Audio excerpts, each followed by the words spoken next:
Hundreds of Muslim faithful and pro-Palestine supporters gathered at Uhuru Park in Nairobi to raise funds and medical aid for Gaza. The event, organized by community groups and humanitarian organizations, sought to provide both financial and moral support to Palestine's worsening crisis. The situation remains dire, marked by widespread hunger, collapsing infrastructure, and acute shortage of medical supplies. These are heavily dependent on limited aid, with malnutrition, especially among children, on the rise. It has urged for continued support to help ease suffering caused by the ongoing conflict and blockade.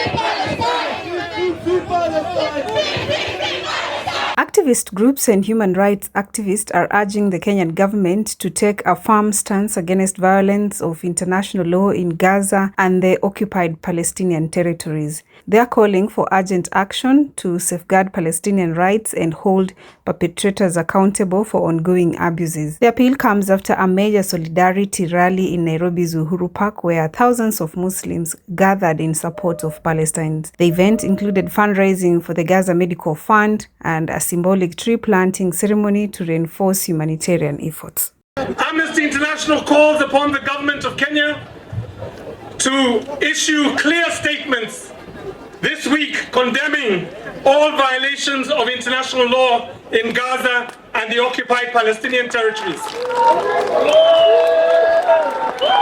We call on the New York and the Geneva missions paid by our taxes to consistently vote for UN resolutions that call for an end to the hostility, the protection of civilians. President William Ruto has arrived in New York to take part in the high-level week of the 80th United Nations General Assembly. His agenda includes reaffirming Kenya's commitment to multilateralism, advocating for reforms in the global financial system, and pushing for fair access to development financing for developing nations. Ruto is also expected to address regional peace and security with a focus on Sudan, Somalia, DRC, and South Sudan. Presidential hopeful Fred Matiang'i has sharply criticized the government's decision to compensate victims of anti-government protest, accusing it of deflecting responsibility for alleged state violence.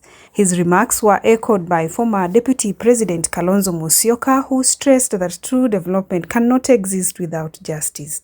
Citing recent political shifts in Malawi and Botswana, Musyoka urged Kenyans to embrace transformative change in the upcoming elections. Na tunataka pia wale watu watenda dhambi wote mahali waliko Kenya hii, hawa ambao wanataka kushika watoto wetu 290 kutudanganya eti kuna numbers, watu ambao hawezi kujulikana ni akina nani. Ni wale, unajua, people are not foolish. Viongozi wetu wasifikiri sisi ni wajinga ama namna gani wananchi. Hawa watu walikufa, they fell from the skies and died. Labda hawa ni watoto wetu waliuawa wakati ule wa deceit. Watu wasifikiri eti watu ni wajinga. Alafu sasa tunataka kuanza kufanya abracadabra na maisha ya binadamu. Tuache hii sarakazi. Zaidi ya vijana milioni 6 hawana